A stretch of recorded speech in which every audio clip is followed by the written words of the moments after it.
Hello everyone, myself Vanna Raju, Associate Professor, Department of Computer Science and Engineering.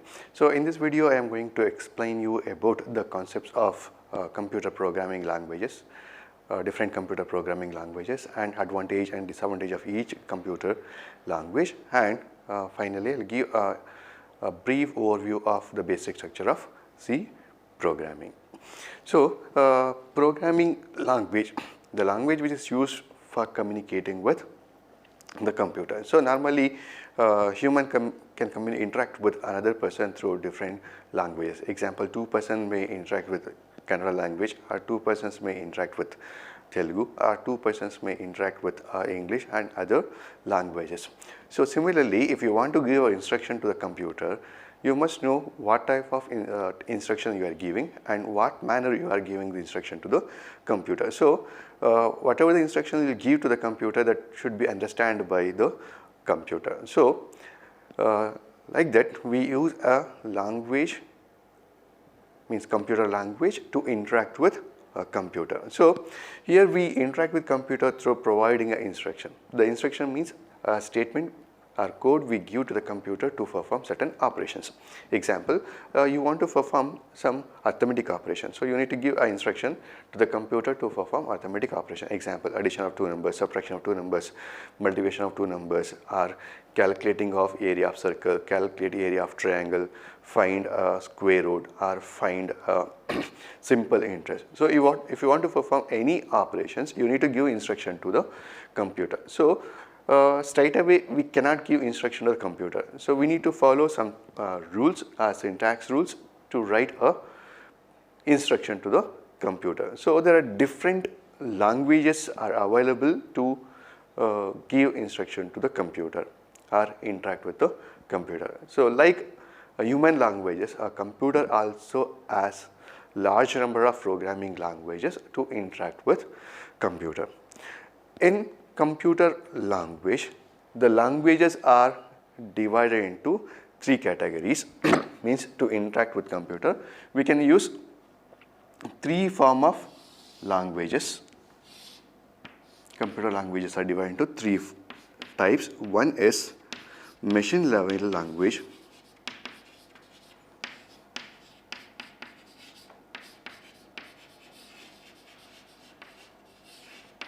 machine level language. Second category is assembly level language.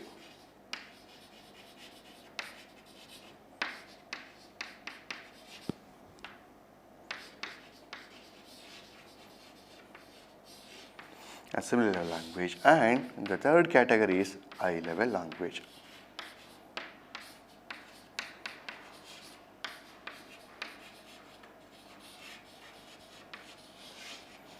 High level language. So machine level language is the oldest language. So in this language, to write the instruction, we need to use only ones and zeros. Means machine language code is represented by only zeros and ones.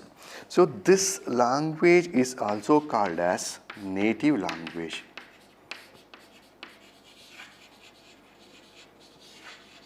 Native language, because this language is directly understandable by the computer. So means the computer can understand only one language. The language is called machine level language. So the code is represented by zeros and ones. Whatever the instruction, whatever the data will give to the computer, the data will be represented in the form of zeros and ones. Even in the computer memory, the data will be stored in the form of zeros and ones. So that's why this language is called native language, and this language is directly understandable by a computer. So understand and read by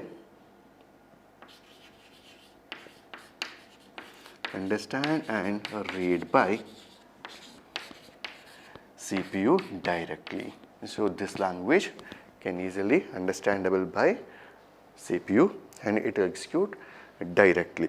So the major problem of this language is it's very difficult for the programmer to write the instructions. So it is very difficult, and it is also difficult to interpret the program. If the program contains some errors, then it is very difficult for the programmer to check the errors. So the main problem is it is difficult to understand, difficult to write, and difficult to decode the code, and even the size of the program will be larger compared to other languages. But the main advantage is the processing speed is very high, because this language is directly understandable by the computer. Then there is no need of a translator. There is no need of translator. Okay, there is a first language, that is machine level language. This language is also called as low level language. This language is also called as low level language. Next is the assembly level language. The assembly level language is also called as second generation language. So machine level language is the first generation language, and assembly level language is the second generation language. So in this, the codes are instructions. Instructions are represented by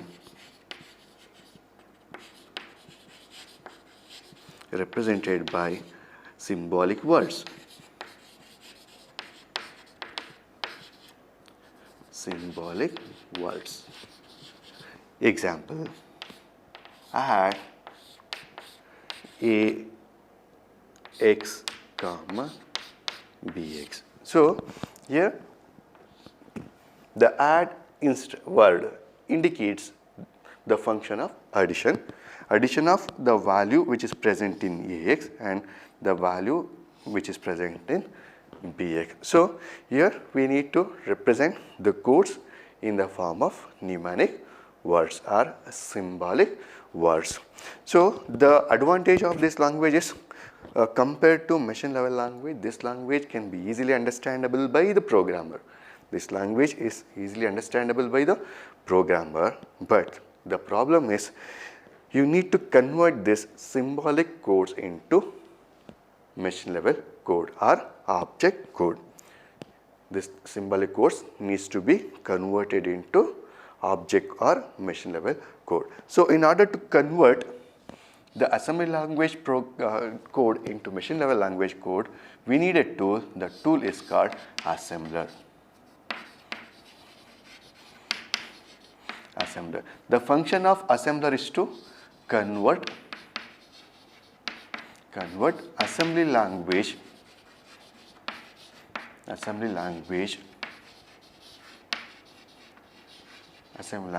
code to machine language code.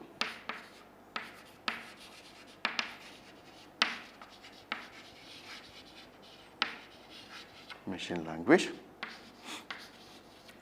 code. So here compared to machine language program, language instruction, this processing speed is lesser because it has to go through the assembler. First you will write a program, the program has to be assembled, or you need to convert that program into machine level language by using assembler. So additional task will be performed in between the creation and execution of the program. That's why the processing speed will be less.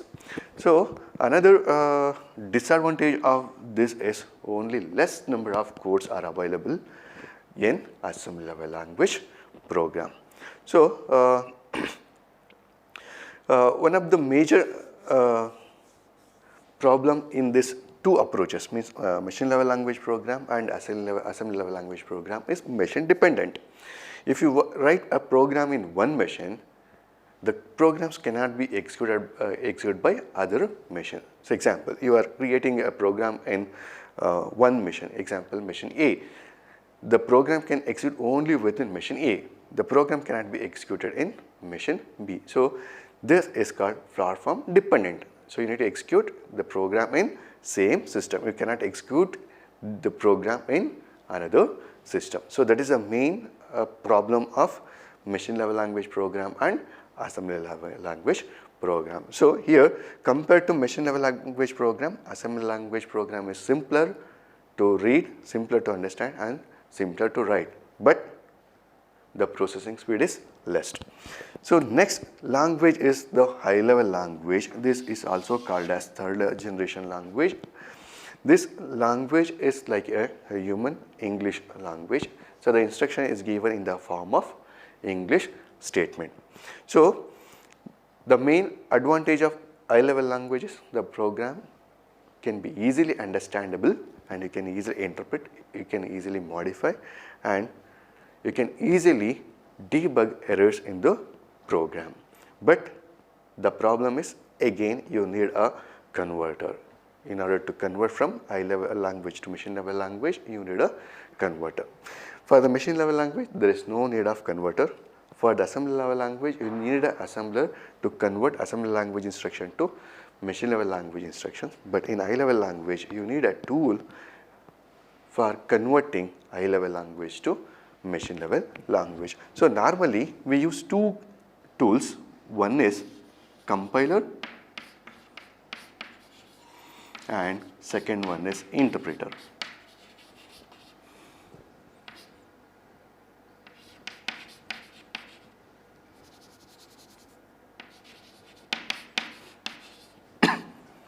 Compiler and interpreter. So compiler and interpreter, both are the tools are used for converting high level language program, high level language instruction to machine level language instruction. So in the compiler, whole program will be converted at a time, but in the interpreter, line by line code will be converted into machine level language. So during compilation and during interpretation, the program will be checked for error. Any of error is present in the program. If in case if there is an error in the program, then the program will not convert it into high level language. The program will be converted only when the program doesn't contain any errors in the program. Okay. Now in the principles of programming using C, in that we learn only high level language. The language is C programming. So in the next topic is related to C programming. The C programming is a structured programming, is a high level programming. The C programming is also called as procedure oriented programming language. So C is one of the most robust programming language available till date. So the C programming is mainly used in the development of operating system. Example, Unix operating system was developed by using C programming language. So C programming is also very useful in writing a hardware controlled based software. Example, if you want to write a software to control some of the hardware, then we use a C programming to control the hardware. So many of the device drivers, many of the operating system and many of the hardware control softwares were developed by using C programming language, and many of the Unix kernels, Linux kernels also developed by using C programming language. Now C programming language is the maybe top 6 or top 5th language today in the software industry. So many of the software companies still use C programming languages. So C programming language, another advantage is it is a platform independent. You can write a program in one computer, that the same program can be executed in another computer. So C programming was developed by a person, that is Dennis Ritchie, during 1972 at Bell Laboratory. Okay, let's consider a basic structure of C program. So if you want to write any program using any different programming languages, you must follow certain rules, or you need to follow certain architecture to write the program. So writing of C program, you need to follow certain architecture. If you want to write a Java program, again you need to follow some structure to write the program. So if you want to write a C++ program, again you need to follow certain structure. So each and every program has a structure to write a program. So even in the C language also we follow structure to write a C program. So C program is consists of a set of building blocks. So means the codes are divided into functions or subroutines. Mainly C program contains these are the components. One is documentation section, link section, definition section, global declaration section, main section and subprogram section. So the first section, that is a documentation section, the purpose of this section is to give a description of the program. So the description may be a name of the program, name of the program, or date of the program, purpose of the program,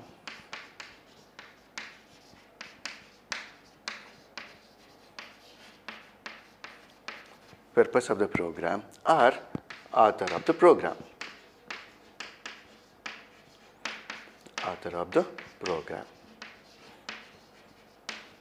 author of the program. So based on this description information, another programmer can easily understand what is the purpose of this program. Example, this documentation section is represented by a symbol /* and */. So whatever the statements you write inside /* and */ is called comment section, so comment statement. So these statements will be ignored during the program compilation time. If in case if the statement contains any error, the error will not be checked during the compilation process. So this statement will be ignored. There is another way we can write the comments, that is /. So this / is statement symbol is called single line comment, and this statement is used for block line or multiple line comment statement. So the documentation section is mainly used for giving a description of the program. Next is the link section. So the purpose of the link section is to link an external files or library files to the program. So to link external files or external files or library files.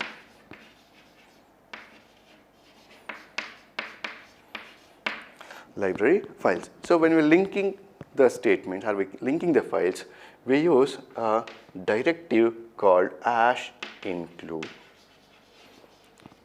We use a statement called #include. The next section is called a definition section. This section is mainly used for defining symbolic constant. Is mainly used for symbolic constant. Okay.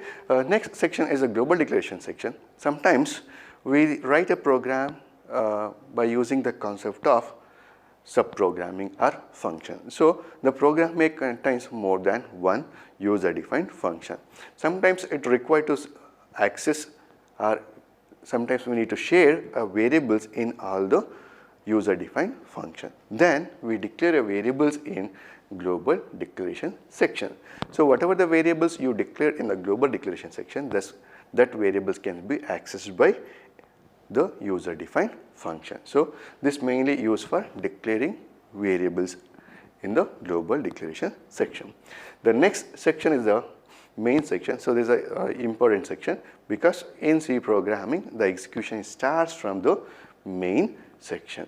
So main section again is divided into two subsections. One is a declaration section and executable statement section. So in the declaration sections we declare variables which are required in the program. So those variables are considered as local variables. Those variables cannot be accessed by outside the main function. And executable statement, it contains at least one executable statement inside the executable section.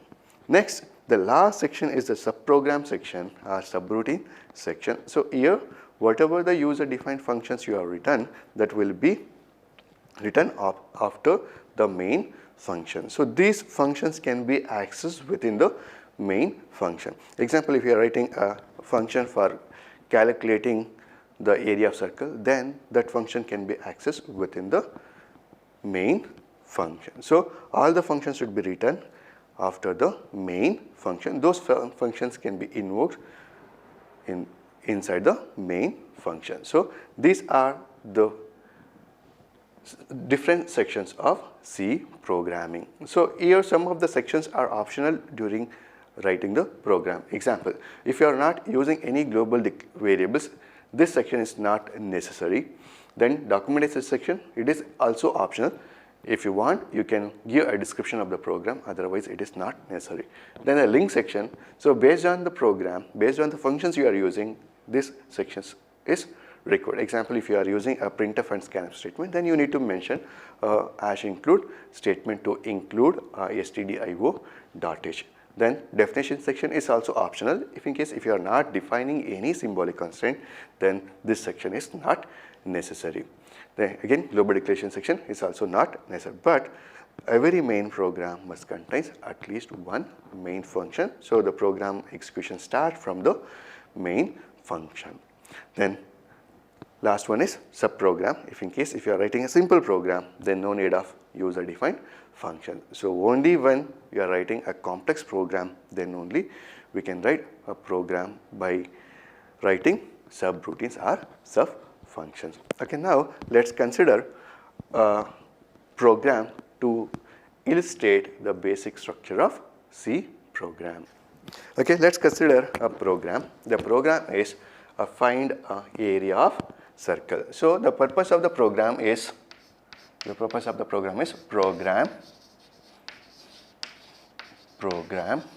to find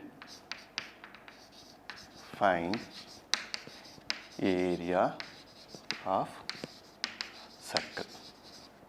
Okay, now I have written this statement inside /* and */. So this statement is called comment statement or comment line.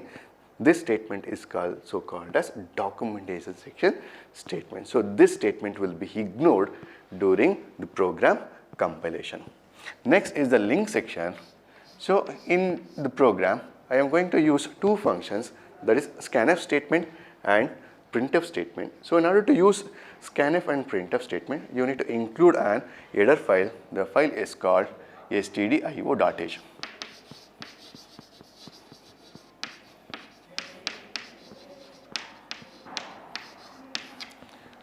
stdio.h.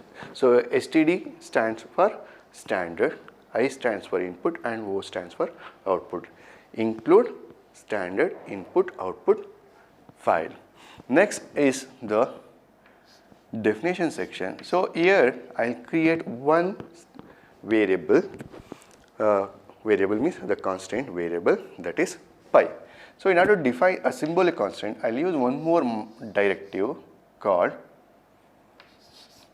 hash define pi 3.1417. So here hash include for including external file, and hash define is for defining symbolic constant. Okay, now first statement is called documentation section, second one is link section, and third one is the definition section. So here in this program, I am not using any global declaration section. That's why I'll skip the global declaration statement. Now I'll write a statement that is a main section void main statement.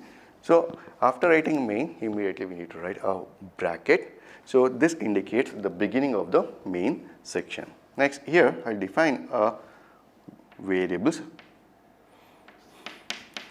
float r is a variable for reading radius, and area is equal to 0.0.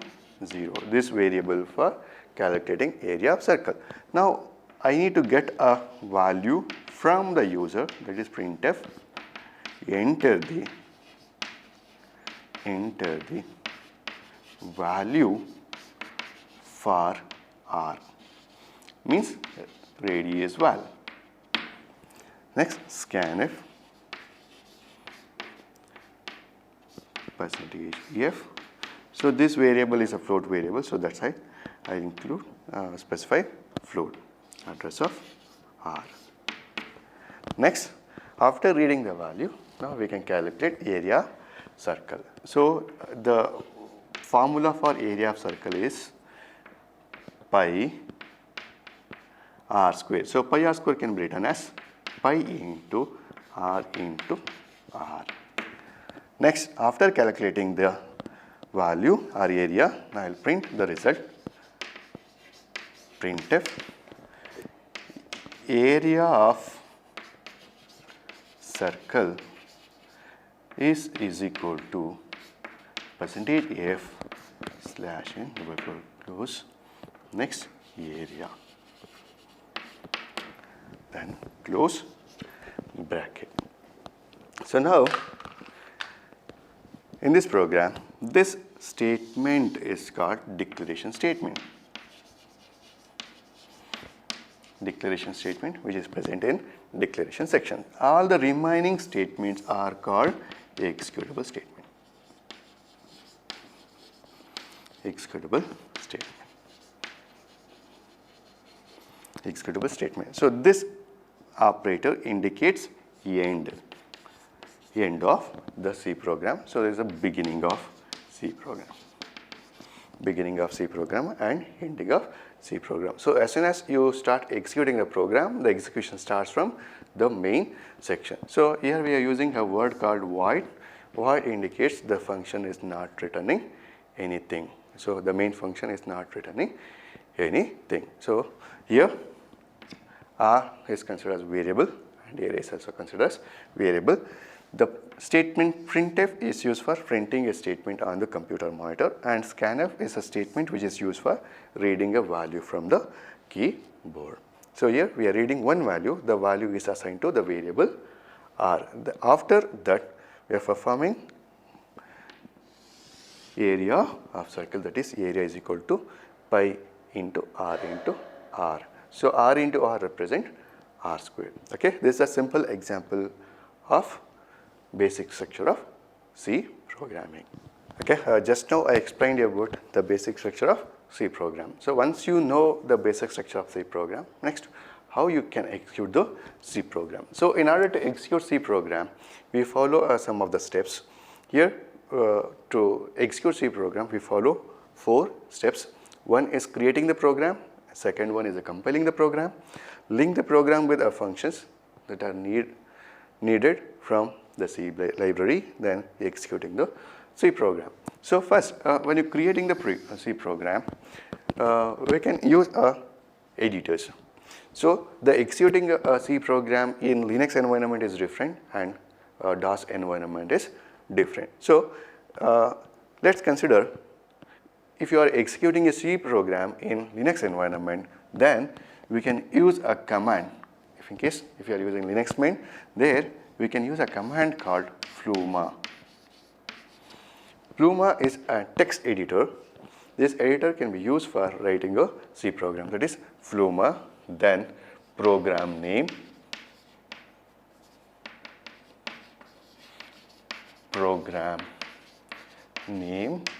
dot C.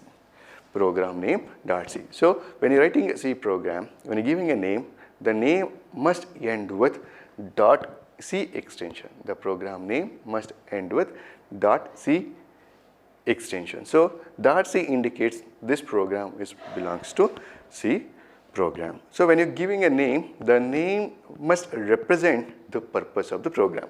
The program name represents the purpose of the program. Example, Fluma add dot C.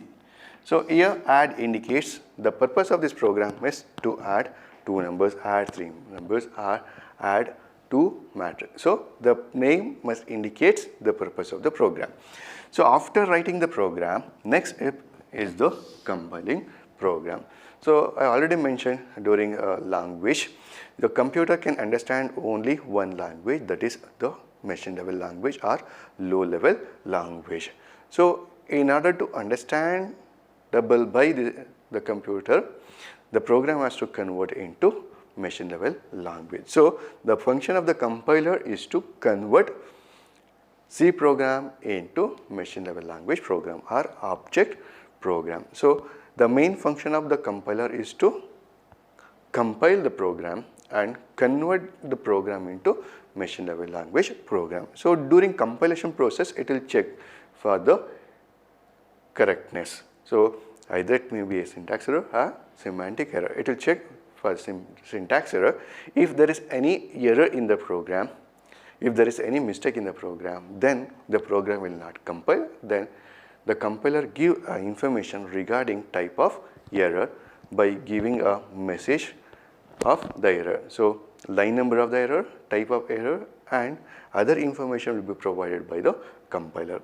If the program contains an error, again the programmer has to open the file again and make the correction of the program. So after the successful compilation of the program will be converted into machine level language. So in Linux environment, to compile the program, we use a command called cc. C stands for C compiler. C compiler. So to use this command, you need to write cc space program name dot c. Program name dot c. Example, cc space add dot c. So after successful compilation of the program, it will generate a machine level code. Then linking the library with the function. So if add program contains some library function, so you need to include or you need to link those files during the execution of the program. So link step is performed to include external files to the program during the execution. And the last step is executing the program. To execute this program, we use a command called /a.out. /a.out in the Linux platform. So here, if program is successfully compiled, then only you can use this command for executing the program. If there is an error, then you cannot use /a.out command for the execution. Okay, these are the steps we follow when you creating or when you executing the C program. So first step is create program, compile program, link library files, and you execute the C program. So first, to create a program in Linux environment, we can use Flume text editor. To compile the program, we can use a cc command, and for executing the C program, /a.out command is used for executing the C program. So if you are executing in DOS environment, the commands will be different. So other commands will be used. Nowadays, there are a lot of mobile applications are available. Android applications is also available for executing the C program. So one of the application is Coding C. There is an app, you can use that app for executing the C program. So in that app, there will be an environment for typing a code. After that, you can click a button called run. So once you click the button run, the program will be executed. If the program contains error, the error message will be displayed, otherwise the program will be run. Similarly, there are many online applications. So if you in the Google environment, you type online C compiler, so it will display a lot of online compiler. So in that also you can execute the programs. So this is about the executing a C program. Okay, in the next session, I will give you the introduction about the character set, tokens, constants, variables, and data types. Thank you.